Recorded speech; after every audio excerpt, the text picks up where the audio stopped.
up, you bookworm weirdos, and welcome back to the Lucid Nightmare. I'm your host, as always, Jay Schatzer. And guess what?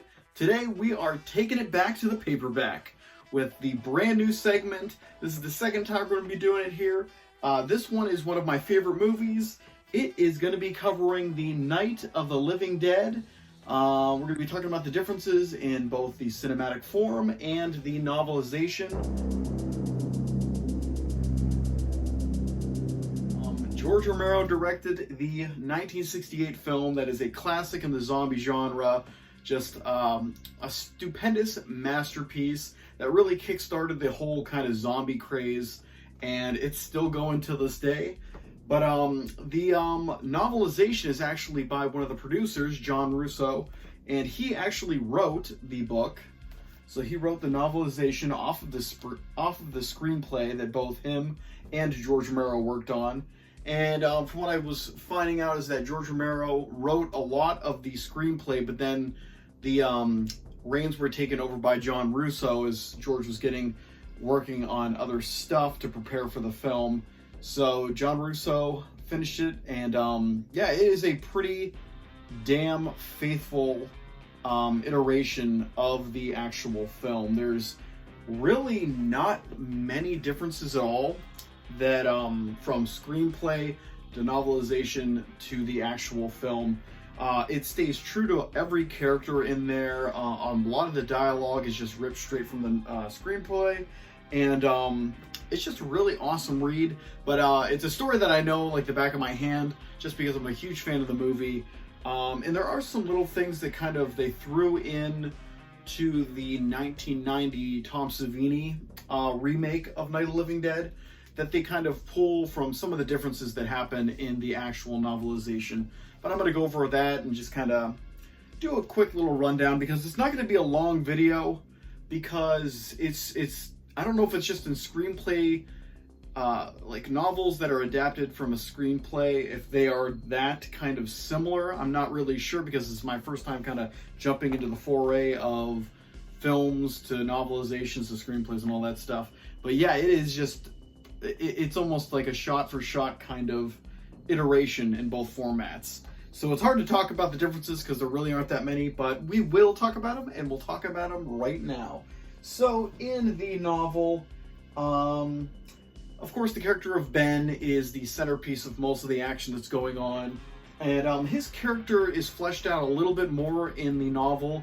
I didn't even know in the film, because they don't really address it, but he actually has sons, so he's a family man, a father, and a lot of the times it comes up in the story that he's kind of wondering how they're doing. They're actually living, I believe it was with his mother, and he was wondering if they were okay, and that was his main motivation to kind of get out of the farmhouse and get out of the situation that they were in, is because he wanted to get back to his sons. So I just thought that was a kind of interesting kind of little thing that we don't really know about in the movies, and I don't know if it was added in there or what in the actual novelization, or if it's directly from the screenplay, or if they just didn't have time to kind of flesh it out. But it's just an odd decision of not including that in the movie, because it would make his character even more sympathetic than he already is in the film.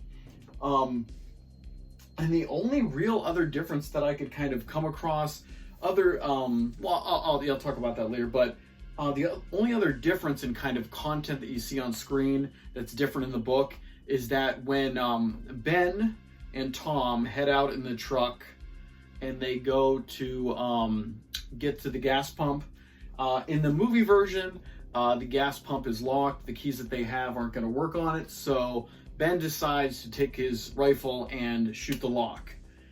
In the movie, he shoots the lock, and Tom, he's hurrying, he's trying to get it out of there, and he's accidentally spilling gas all over the place, and that kind of sparks the downfall of their whole adventure to get the gas, and, you know, it sets fire, and the truck explodes. There goes Tom and his girl.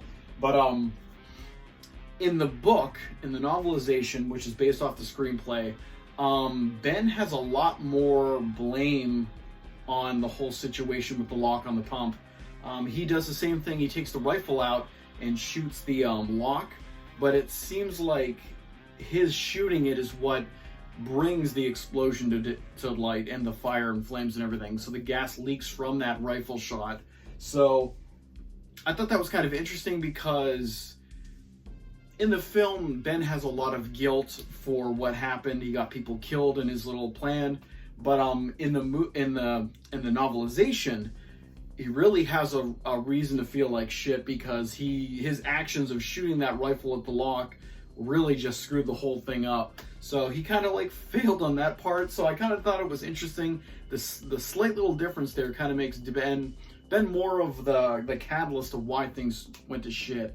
But they did kind of switch that around in the 1990 version.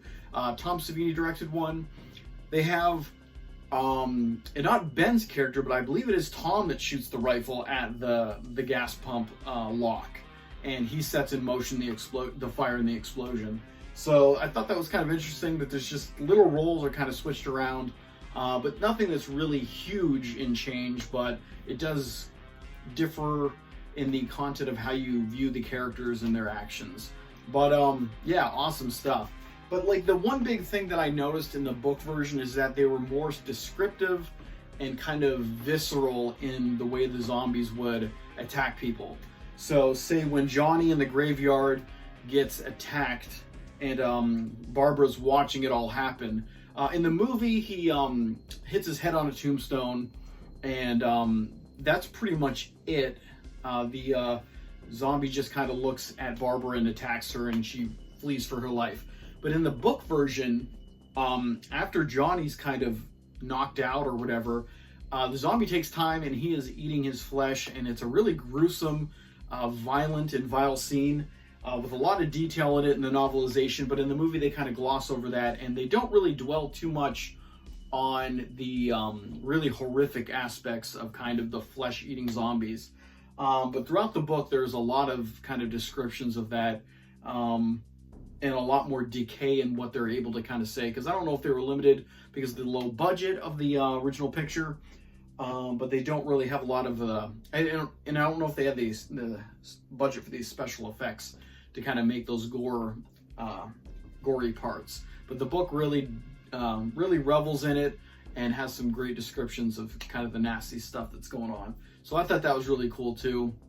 It kind of brings it up to par to Dawn of the Dead and then Day of the Dead, how they progressed in kind of their special effects and the gore and grotesque nature of zombies. They kind of elevated it with each movie. But yeah, that's really the only kind of differences in it. So it's a pretty straightforward novelization of the screenplay that really pairs nicely with the movie. So the movie and the screenplay and the book all really have a great kind of partnership. You don't really get too many different versions between each iteration. So if you really love the movie and you want to kind of read it in format that kind of is more descriptive with the novelization, definitely check it out. I love this book. I'm glad I picked it up. It's going to be great in the collection, and I'm going to read it again in a few years down the road. It's a quick read, nice read. Yeah, it companions perfectly with the movie. Just an awesome kind of double feature, if you will. But yeah, there it is. The Night of the Living Dead. The Night of the Living Dead, both the movie and the novelization by John Russo, and George Romero directed the classic film. But great stuff. I'm on to another awesome book.